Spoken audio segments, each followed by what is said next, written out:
विक्की ने अपने माता पिता से कभी कोई बात नहीं छिपाई थी, लेकिन बरखा के साथ अपनी मोहब्बत की बात बताने में वह झिझक रहा था।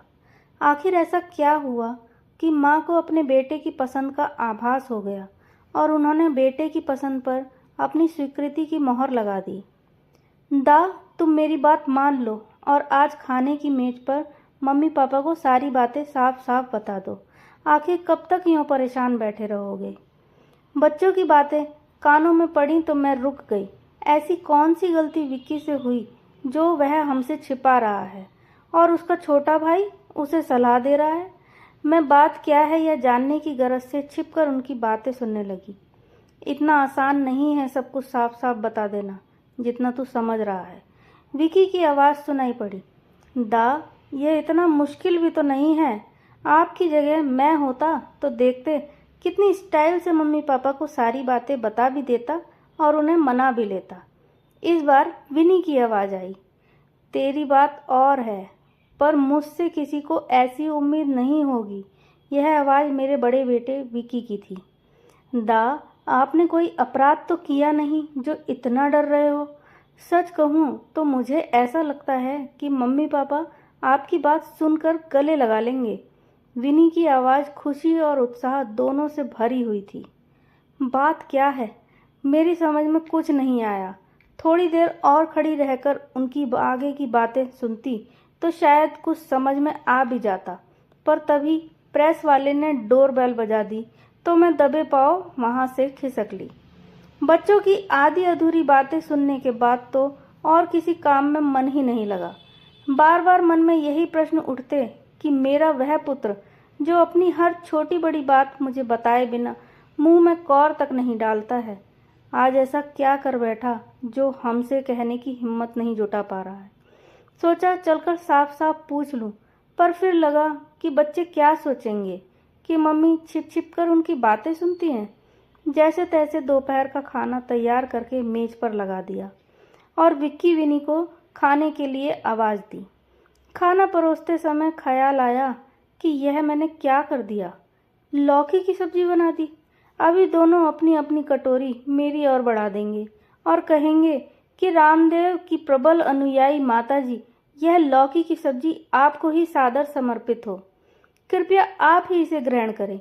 पर मैं आश्चर्यचकित रह गई यह देखकर कि ऐसा कुछ भी नहीं हुआ। उल्टा दोनों इतने मन से सब्जी खाने में जुटे थे मानो उससे ज़्यादा प्रिय उन्हें कोई दूसरी सब्जी है ही नहीं। बात कुछ गंभीर है, मैंने मन में सोचा, क्योंकि मेरी बनाई नापसंद सब्जी या और भी किसी चीज़ को ये चुपचाप तभी खा लेते हैं जब या तो कुछ देर पहले उन्हें किसी बात पर ज़बरदस्त डांट पड़ी हो या फिर अपनी कोई इच्छा पूरी करवानी हो।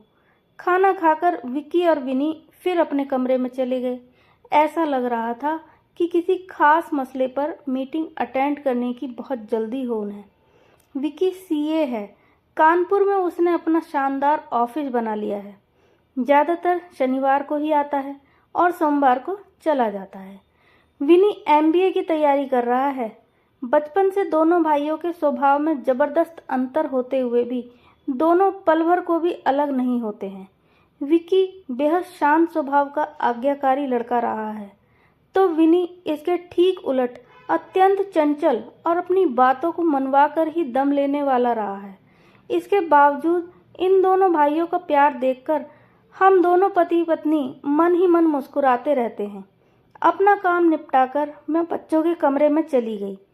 संडे की दोपहर हमारी बच्चों के कमरे में ही गुजरती है और बच्चे हमसे सारी बातें भी कह डालते हैं, जबकि ऐसा करने में दूसरे बच्चे माँ बाप से डरते हैं। आज मुझे राजीव का बाहर होना बहुत खलने लगा। वह रहते तो माहौल ही कुछ और होता और वह किसी न किसी तरह बच्चों के मन की थाह ले ही लेते। मेरे कमरे में पहुंचते ही विनी अपनी कुर्सी से उछलते हुए चिल्लाया, मम्मा, एक बात आपको बताऊं? विक्की दा ने।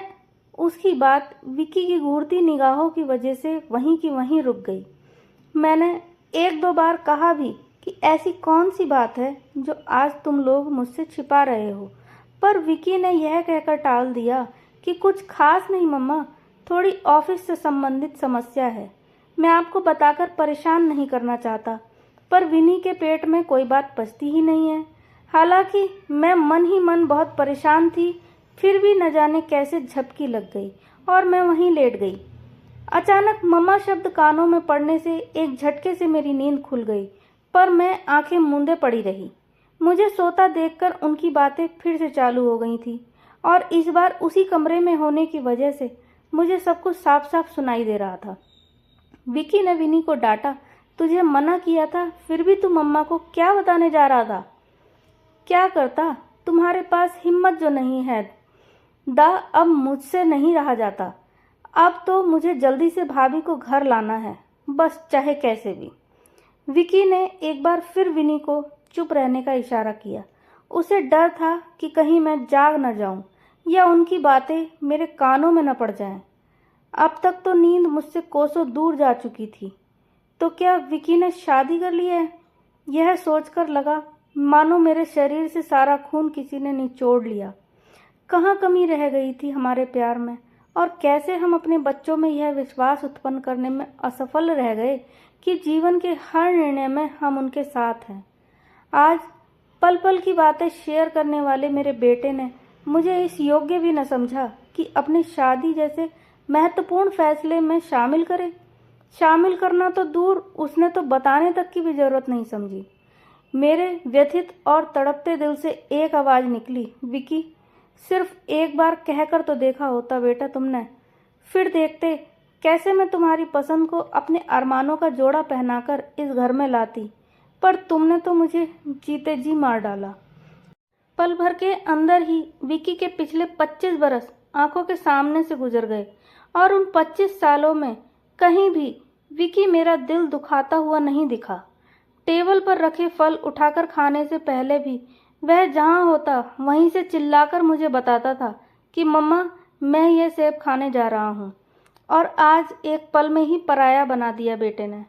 कलेजे को चीरता हुआ आंसुओं का सैलाब बंद पलकों के छोर से बूंद बनकर टपकने ही वाला था कि अचानक विकी की फुसफुसाहट सुनाई पड़ी, तुमने देखा नहीं मम्मी पापा के कितने अरमान हैं अपनी बहुओं को लेकर, और बस मैं इसी बात से डरता हूँ कि कहीं बरखा मम्मी पापा की कल्पनाओं के अनुरूप नहीं उतरी तो क्या होगा।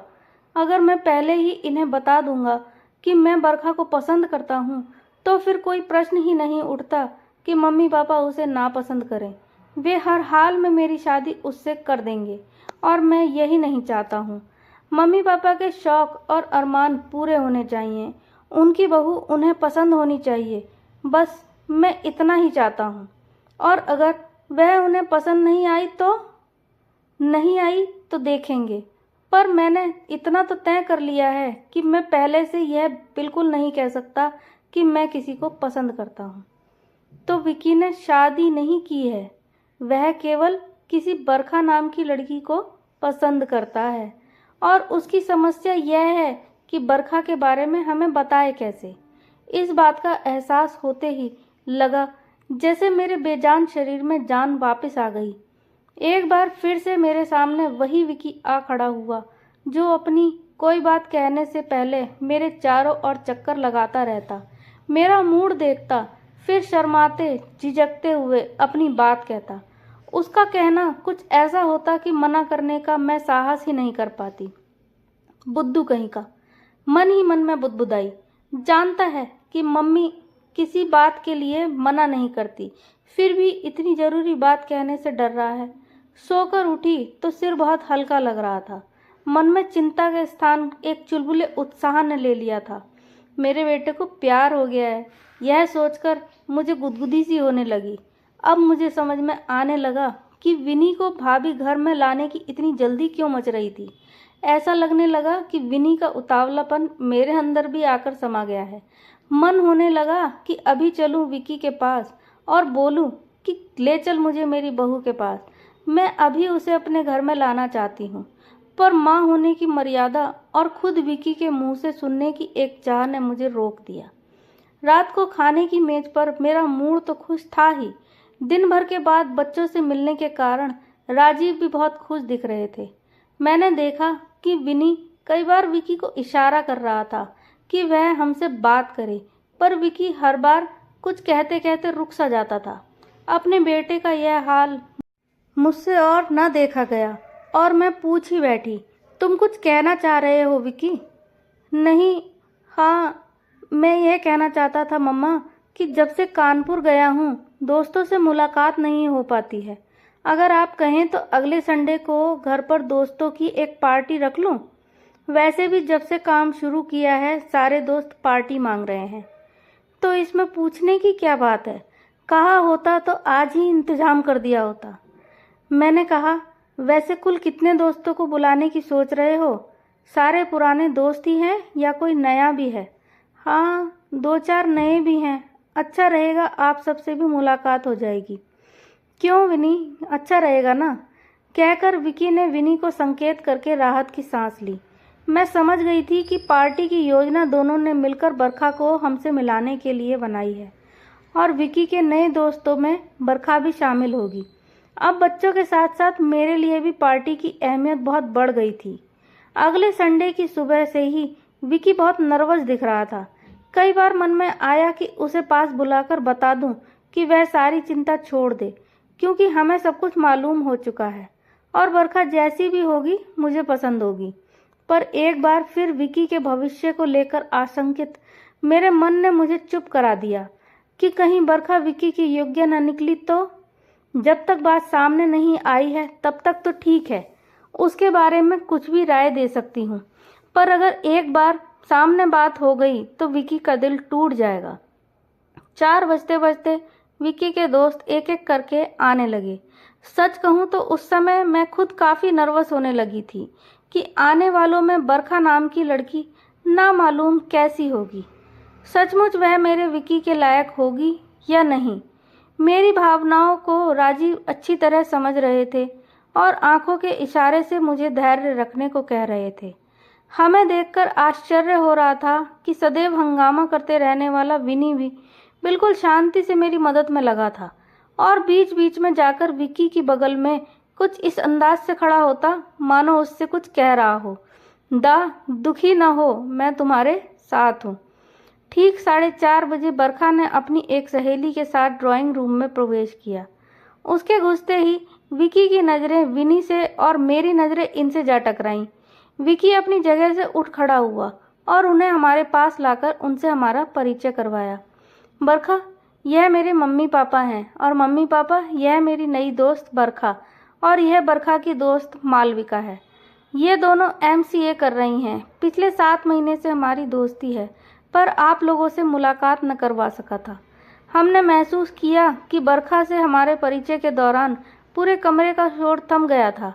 इसका मतलब था कि विकी के सारे दोस्तों को पहले से बरखा के बारे में मालूम था। सच है, प्यार एक ऐसा मामला है जिसके बारे में बच्चों के माँ बाप को ही सबसे बाद में पता चलता है। बच्चे अपने यह राज दूसरों से तो खुलकर शेयर कर लेते हैं, पर अपनों से बताने की हिम्मत नहीं जुटा पाते हैं। बरखा को देख लेने और उससे बातचीत कर लेने के बाद मेरे मन में उसे बहू बना लेने का फैसला पूर्णतः पक्का हो गया। विकी बरखा के ही साथ बातें कर रहा था, पर उससे ज़्यादा विनी उसका ख्याल रख रहा था। पार्टी लगभग समाप्ति की ओर अग्रसर थी। यूँ तो हमारा फैसला पक्का हो चुका था, पर फिर भी मैंने एक बार बरखा को चेक करने की कोशिश की कि शादी के बाद गृहस्थी संभालने के उसमें कुछ गुण हैं या नहीं। मेरा मानना है कि लड़की कितने ही उच्च पद पर आसीन हो, पर घर परिवार को उसके मार्गदर्शन की आवश्यकता सदैव एक बच्चे की तरह होती है। वह चूल्हे चौके में अपना दिन भले ही न गुजारे, पर चौके में क्या कैसे होता है इसकी जानकारी उसे अवश्य होनी चाहिए, ताकि वह अच्छा बनाकर खिलाने का वक्त न रखते हुए भी कम से कम अच्छा बनवाने का हुनर तो अवश्य रखती हो। मैं शादी से पहले घर गृहस्थी में निपुण होना आवश्यक नहीं मानती, पर उसका क ख ग मालूम रहने पर ही उस जिम्मेदारी को निभा पाने की विश्वसनीयता होती है। बहुत से रिश्तों को इन्हीं बुनियादी जिम्मेदारियों के अभाव में बिखरते देखा था मैंने। इसलिए विकी के जीवन के लिए मैं कोई रिस्क नहीं लेना चाहती थी। मैंने बरखा को अपने पास बुलाकर कहा, बेटा, सुबह से पार्टी की तैयारी में लगे होने की वजह से इस वक्त सिर बहुत दुखने लगा है। मैंने गैस पर तुम सबके लिए चाय का पानी चढ़ा दिया है। अगर तुम्हें चाय बनानी आती हो तो प्लीज़ तुम बना लो। जी आंटी, अभी बना लाती हूँ, कहकर वह विकी की तरफ पलटी। किचन कहाँ है? उस तरफ।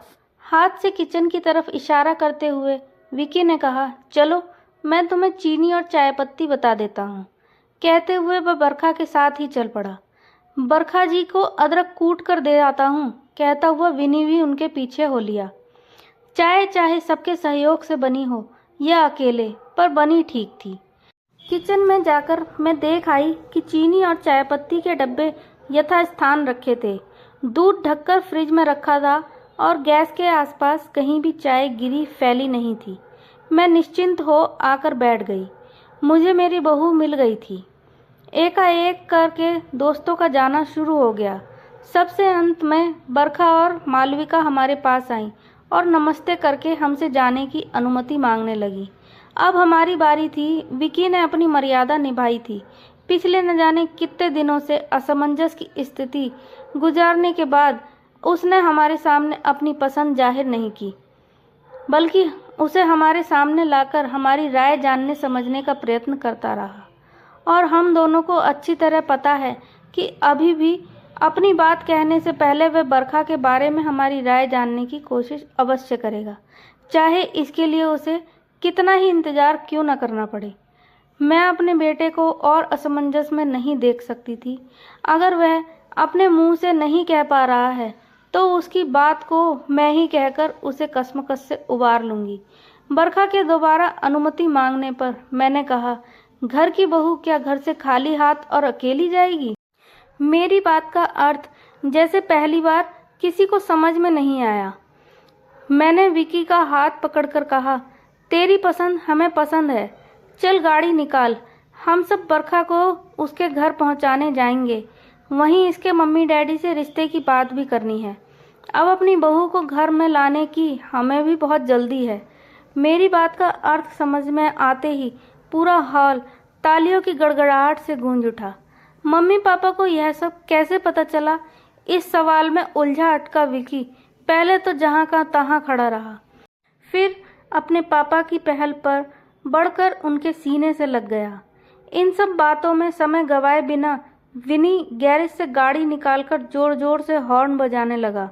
उसकी बेताबी देखकर मैं दौड़ते हुए अपनी खानदानी अंगूठी लेने के लिए अंदर चली गई, जिसे मैं बरखा के माता पिता की सहमति लेकर उसे वहीं पहनाने वाली थी।